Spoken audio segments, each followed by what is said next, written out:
Just want to remind you guys, this episode is presented by Prize Picks. Download the app today. Use the code JUICE to get $50 instantly after you play your first $5 lineup.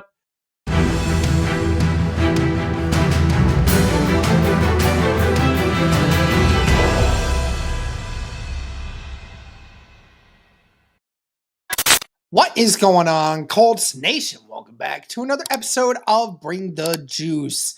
Guys, we wanted to cover this a little bit. I mean, we know that it's the least likely scenario that this happens, but we want to cover it for all intents and purposes in case something does happen. But we wanted to cover the cases for and against the idea of the Indianapolis Colts trading up in the 2025 NFL Draft. Most people are suggesting the Indianapolis Colts either stay at 14 or trade back in this scenario. But in this scenario, we're going to talk about the idea of trading up, and we're going to just go through some good and some bad things about this. So before we even get into those, I mean, are you for a trade up, or without really going into detail, or is it all intents and purposes, no way am I trading up for anyone? I'm highly unlikely. I think it's highly unlikely the Indianapolis Colts do. I don't necessarily see a player, Derek, that's worth trading up for, especially if you're going to trade up, within the top 10.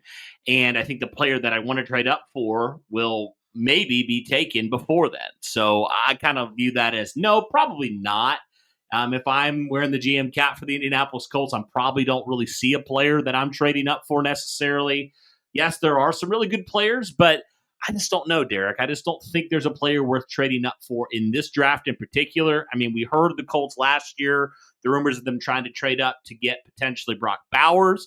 I even heard, we even heard a little bit about potentially Malik Neighbors. I don't know. But regardless, we knew the Colts at some point in that first round were trying to trade up. So there is always that possibility that there is a player they identified that maybe we're not thinking about, right? So, but no, typically I would say no to that.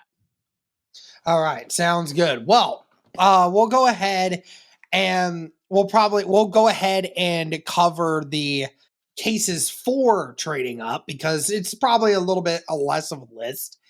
And so, Cody, I mean, what reasons would you give for the Indianapolis Colts actually trading up in this draft class? Yeah, I would say if there's a blue chip player that they feel like is potentially like a guy that everybody projected, say top 5, starts falling a little bit. And I don't see it happening, but say a player like an Abdul Carter starts to fall, or somebody like that, somebody that's like, how in the world are they outside the top 5 right now? Like, how is nobody taking them, right? Very unlikely. I don't think it's going to happen, but that would be the scenario I would look at, Derek, is like a player falls out of the top 5 that has no business falling out of the top 5. The Indianapolis Colts say, we got to get this guy. He's a true difference maker. I don't care what it costs. We got to get a high impact guy. That would be like the biggest scenario for me for why the Indianapolis Colts might trade up. And specifically, I can go to that position, Derek, because we know the Indianapolis Colts are not satisfied with that edge position. Like, it's very obvious that they haven't tried to hide it at all with, the ways that they, obviously tried to pursue Danielle Hunter last year, and then being very interested in Trey Hendrickson and taking Laiatu Latu. There's a lot of question marks at that position. So I definitely would say that would be, if somebody like that at that position fell, it'd be really hard to just sit there and let it happen. Like, that would be the biggest pro for me. If a player like that, or say there's another player the Colts have identified that they think is a top 5 pick or somewhere around that kind of talent, and they are like, I can't believe they're pick 7, they're sitting there. We need to go get that guy. That's what I would say. That would be the biggest pro. Yeah, I mean, really at this point, there's only 2 reasons you would really trade up at this point. Mainly, like you said, to get that blue chip type of player that, potentially may fall and the Colts just can't go without him, right? Like that sort of situation. Or, like I could see a scenario in which the Colts could potentially trade up, Cody, to get Tyler Warren. I don't believe that they actually would, but I do see a scenario where if he makes it out of the top 10, then the Indianapolis Colts might try and do that just so that way nobody else decides they want to do it.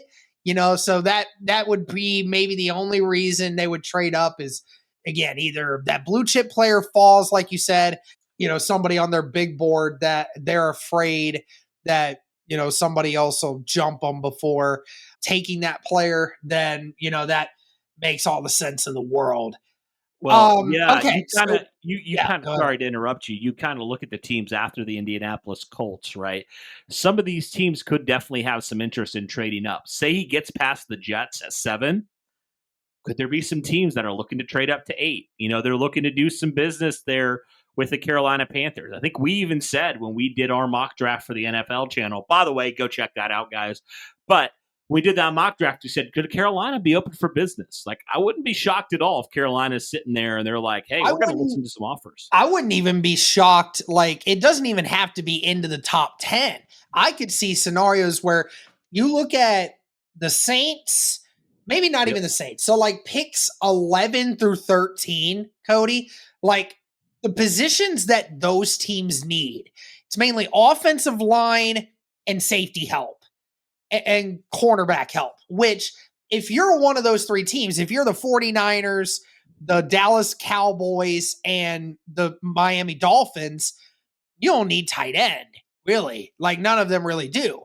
But, like, they could see the scenario where they could trade out and, the teams right behind you, Cody, the Falcons, the Bengals, the Tampa Bay Buccaneers, the Seahawks, all of these teams are looking to acquire some really good players. And if there's guys there that they really want to get and they really don't want anybody else to get, if they jump in front of Indianapolis, that very well could be spell disaster for Indy if, maybe they do want I don't know if the Falcons are getting rid of Pitts or not, but I mean, they very well could. And, I know that the Bengals and the Buccaneers really need more defense, but, again, there's lots of teams that, could trade in front of the Colts to take somebody that they may want. And that would be the only other reason.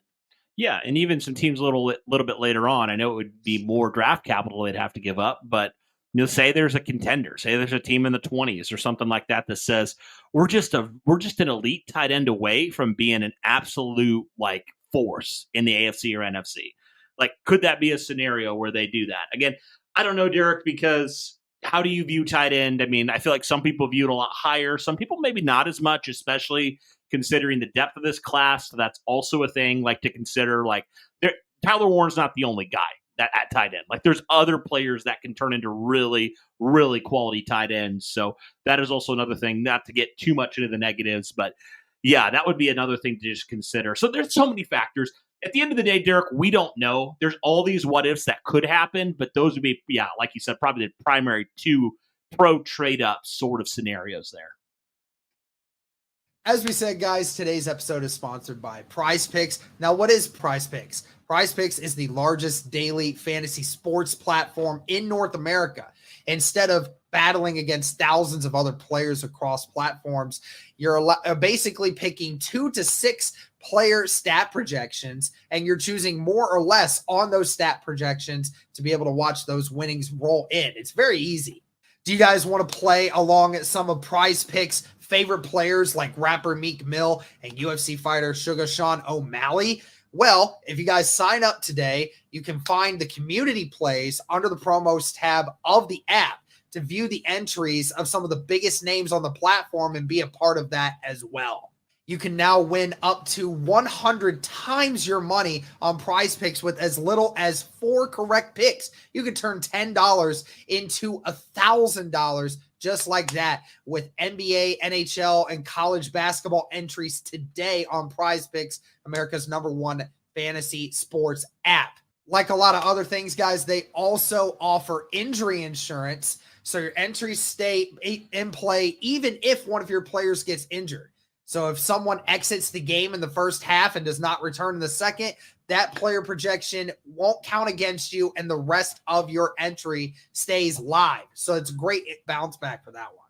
What I love about the app as well, guys, is it's not just sports like NBA, NHL, football, and tennis, and baseball, and all these other things, but there's also a lot of others that go into it as well. If you like to place entries on video game situations like Call of Duty, CS2, Apex, if that's something that appeals to you, there's a wide variety of sports and video games and everything else that you can place entries on. And I love how expansive it is. Even just looking at the NBA, there's entries you can make with turnovers, with points. You can do combo deals, dunks, field goals attempted, all of these different things. So there's just so many different ways to make money off of these entries. Be sure to download the app today and use the code JUICE to get $50 instantly after you play your first $5 lineup. Yep, absolutely. All right, we move on to the cons of trading up. And I think the first one, Cody, when it comes to the idea of trading up, and I think it's the most obvious one, is if you trade up, what are you giving up in the process of doing that?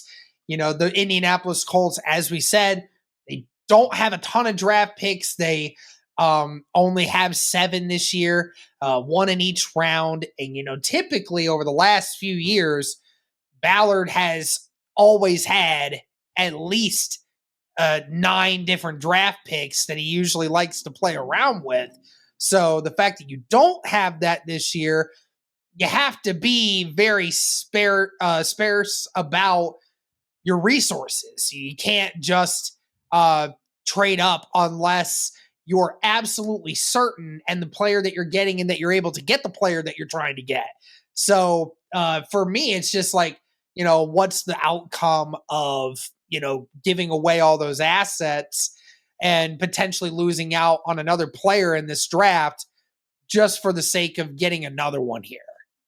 Right. And you have other needs, right? You have other needs outside of tight end. You have questions on your D line, questions on your O line, and other positions that you definitely want to add some quality depth and competition into, right? So, yeah, with only 7 picks here, I mean, that's pretty standard. I mean, not for Ballard, but typically, that's not bad. But yeah, I definitely would think, especially knowing Ballard and his history, he wants more picks rather than less, right? So he very sparsely does trade up. Like, he doesn't do that a ton.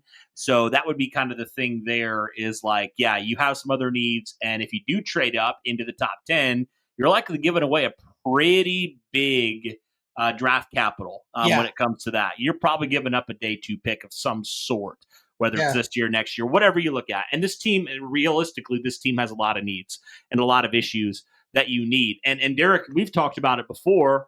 Look at the, part of the draft really, I think, what did we say? There's like a range, right? Where there's a wide variety of players where, yeah, there is definitely, a talent difference here, but it's not that broad. Like, it's not that wide of a gap in certain ways between, mid first round to whatever, mid second round. So that's a valuable resource there, right? To trade away that. Especially considering, some of those guys that could still be available there. And if you trade it up, you might not have the opportunity to acquire those players. So that definitely is a factor. Yeah, let's expand on that point because you brought it up, and I think it's another point of it is, going further into our original point. You're trading away all these assets, and like you said, we have other needs. It's not like the Indianapolis Colts are 2 positions away and they got to go all in for the chips on this one player. And, you need to save those draft picks, or it's not like the Indianapolis Colts have 10 draft picks and they can throw away 2 of them to try and package deal. So, how many other players, what other players are you giving the chances up for that? So you look at that and you say, like, that's what we were kind of talking about in another video about, trading down. What are some of those positions, Cody, that you think that the Indianapolis Colts could be looking at rather than trading up, but potentially either staying put or trading back and keeping those resources for those positions. Yeah, I talked about a couple of them. Like the defense and offensive line both have question marks. You don't right now. I mean, I guess you technically do with Jalen Carlies, but you definitely need to add a pretty substantial, I think, pick. I think a day 2 pick in some sort, or an early day 3 pick on a linebacker. Like you need to add another linebacker in this room. I mean, cornerback depends how you feel about it. I think it's pretty good, but also you don't have a lot of depth at safety, also. So that is another thing. So, I mean, pretty much every position outside of a couple. We didn't even talk about running back. You definitely probably need to add a running back too. So there's a lot of positions here, Derek, that I think you could afford and probably need to in some way invest a decent amount of draft capital. And obviously, you're not going to be able to do all the positions of need here in this draft, but there are some that I think rank above the others outside of tight end that I think definitely are very much needed for this roster. Some guys that are going to compete for some serious playing time that you need to have here. So you could point to multiple positions on both sides of the ball, honestly, and feel like, yeah, I can justify that. I can justify that need actually being need to be filled. And if the Colts took that position, you'd be like, okay, like that was an absolute need. So there's a lot. There's a lot, all that to say. Yeah, absolutely. And is there any other reasons that you would be against the idea of the Indianapolis Colts trading up in this scenario? Well, I think I kind of mentioned it already, but like, say you got your sights set on Tyler Warren, for example, there's depth at certain positions of need for the Indianapolis Colts in this draft. Like there's depth at tight end outside of Tyler Warren. You got a guy in Colston Loveland who's likely going to be a first round pick himself. You know, you got some guys on day 2 that could actually realistically be really good fits in this offense that could be really, really impactful players. And, you know, even when it comes to other positions, you know, there is some serious depth at some of these positions of need for the Indianapolis Colts that they could address beyond outside of the first round, that they would still be able to get a quality player. I mean, Derek, I just continue to go back to that 2022 draft. The Indianapolis Colts were able to find how many starters, and they didn't even have a first round pick that year. Like they can do that. They found Alec Pierce. They found Bernard Ryman. They found Nick Cross. 3 guys that played substantial roles for you this last year and have the last couple of years. So that's a real thing. Like the Colts have actually done that. When, you know, they've had up and down success at times, but they've been able to do that, right? There's quality players throughout the draft. Like there are quality guys that if you need to get it, you know, Jalen Jones in 2023, like that's a prime example of that. It feels like the Colts get a quality guy about every year in those late rounds that turns out to be a starter of some sort or plays a substantial role for them. So it's crazy, man, how that happens. And I do think that is a reality there of why you would not want to trade up is because you have proven in the past. Again, it's not always been a perfect track record, but you still have been able to find players that have been very quality players, not in the first round. I mean, Derek, honestly, the first round picks outside of Quentin Nelson have kind of been underwhelming for Chris Ballard. Which is, you know, which might potentially, again, kind of, you know, at the same time, I get what you're saying with the trading back. That could potentially also mean a pro for trading up.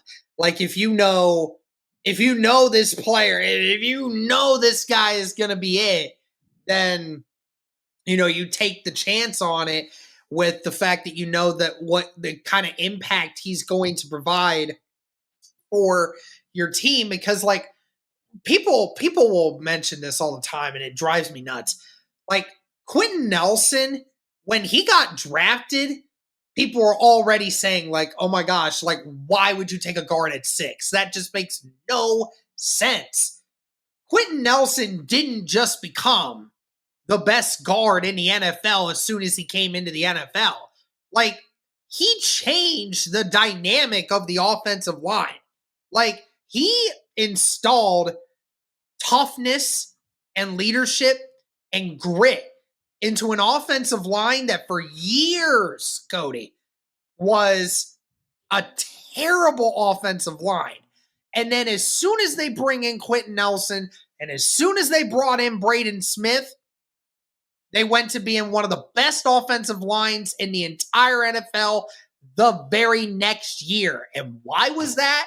Because again, the impact that you had from Quentin Nelson, he was more than just a guard. He was a transformative piece on that offensive line. He became the unsung voice of that offensive line, and he put a new standard into that group when he came into the building. So if you can do that now with a player that you have, then yeah, I mean, that's what you want to do. You want to have a guy that is going to transform the pieces that you have. Now, back to your point on that, I do agree that Ballard has, and especially for the positions that the Indianapolis Colts are looking to get this year, Cody, tight end, linebacker, secondary help, offensive line, all these different things, there's pieces everywhere. There's so many different opportunities for the Indianapolis Colts, not only later in the first round if they wanted to trade back, but just overall in general. And the positions that we're looking for, Ballard most of the time has, done a really good job at getting a majority of those pieces that we're looking for in later rounds in drafts before. So you're thinking to yourself, right, why would you risk giving up draft capital when you feel confident that your GM could grab somebody later in the draft that could be a future starter for you in the future? But again, is it a Bernard Ryman or is it insert, mid-round bust the Colts? Is it a Terrell Basham? That is the question, right? Because you don't know with some of these. I mean, it's always a crapshoot every single year. And that's the thing you have to weigh. Is it worth going and trading up for a guy that you feel like can be a dude, similar to Big Q, right? A guy that you think can be a transformative piece on your offense or defense? Or, do you feel like, based off of your track record, it's worth having more darts for the dartboard? That's the biggest question mark there. And that's the one the Colts are going to have to weigh. We can't give you an answer for that. That's what the Colts have to decide, because they've had some success. They've also had some whiffs. That's just the reality of it. That happens all the time. So that's the biggest thing for me, Derek. That's what the Colts are going to have to weigh when it comes to that. If they even consider trading up, that would be the thing they'd have to weigh the most. Yep, absolutely. Any more of these before we move on here? No, I mean, I think this is going to be such an interesting thing here. Not something that's very popular. Like, we're not talking about it a ton. I mean, I even talked to you, Derek, before we recorded. I'm like, do we even need to talk about this? Like, is it actually a thing that we should even consider? But I think you're absolutely right. You can never count it out. You don't know. There's a lot of things that we think might happen that, in reality might go completely different. I mean, I know we didn't say Latu's name around this time last year. So you just never know what's going to happen. It's a wild place, the first round of the draft. So I am so excited, man. It's one of my favorite things, like I said, to just experience just the chaos of the first round. It's just wild. And just that whole weekend's a blast. So I'm so excited. So excited. Absolutely. All right. Well, that's going to do it for this one, guys. Let us know your thoughts on the idea of the Colts trading up. That's going to do it for this one. Thank you guys so much for tuning in. And as always, go Colts.